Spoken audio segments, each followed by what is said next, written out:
फर्ज है वो अहल है सियासत जाने, मेरा पैगाम मोहम्मद है जहां तक पहुंचे जिगर मुरादाबादी की लिखी ये लाइनें इस खबर पर एकदम सटीक बैठती है, एकदम फिट बैठती है। क्योंकि बिहार की राजनीति कब कौन सा रूप ले ले इसका अंदाजा कोई नहीं लगा सकता।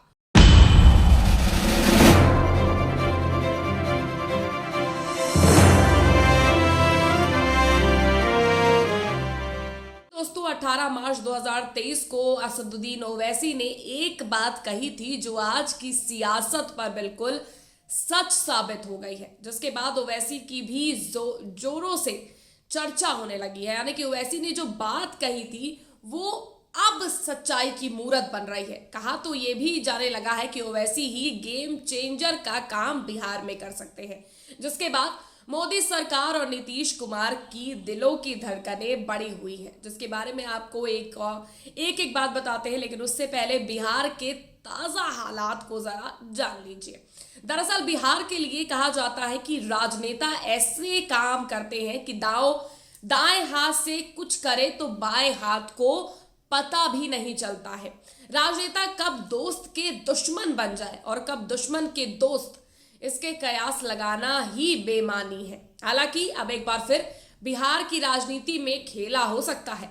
कयास लगाए जा रहे हैं कि मुख्यमंत्री नीतीश कुमार एक बार फिर से पलटी मार सकते हैं। जी हाँ, पलटू कुमार एक बार फिर से पलटी मार सकते हैं और एनडीए में शामिल हो सकते हैं।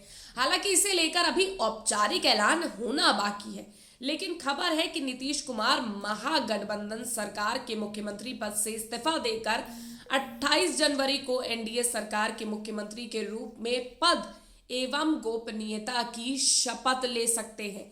इस बीच ओवैसी की बात सच साबित हो रही है। रिपोर्ट की माने तो बिहार में सियासी बवाल पर एआईएमआईएम के अध्यक्ष ओवैसी का बयान सामने आया है। उन्होंने बिहार के सीएम नीतीश कुमार पर बड़ा हमला किया, साथ ही आरजेडी पर भी निशाना साधा है। ओवैसी ने कहा है कि नीतीश कुमार की ये कैसी सियासत है, कभी वो मोदी से तो कभी तेजस्वी यादव से निकाह कर लेते हैं, कभी मोदी से तो कभी तेजस्वी से तलाक ले लेते हैं। उन्होंने तंज कसते हुए कहा कि नीतीश कुमार और नरेंद्र मोदी की आशिकी बड़ी मजबूत आशिकी है। इन दोनों में लैला मजनू से भी ज्यादा मोहब्बत है। बिहार की जनता से भी कहा था कि आप गठबंधन के नाम पर जिसे वोट दे रहे हो, उस गठबंधन के नीतीश कुमार एक दिन मोदी के गोद में जाकर बैठ जाएंगे। यानी कि ओवैसी ने सीधे तौर पर हमला बोलते हुए कहा कि ये जो बीजेपी और नीतीश का जो गठजोड़ है ये समझ के परे है, कभी निकाह हो जाता है तो कभी तलाक। इसके साथ ही उन्होंने कहा कि जेडीयू और आरजेडी परिवार के बीच सियासी नूरा कुश्ती की वजह से आज बिहार में मतदाताओं की मत की कोई अहमियत नहीं रह गई। बिहार के लोगों को अब समझना होगा और इनके सियासी माया जाल से बाहर निकलना होगा, तभी बिहार तरक्की करेगा। बता दें, बिहार विधानसभा चुनाव में सभी को चौंकाते हुए एआईएमआईएम ने 5 सीटों पर जीत हासिल की थी। इस जीत को बिहार में असदुद्दीन ओवैसी की एंट्री के तौर पर देखा गया था। हालांकि बाद में पार्टी के 4 विधायक आरजेडी में शामिल हो गए।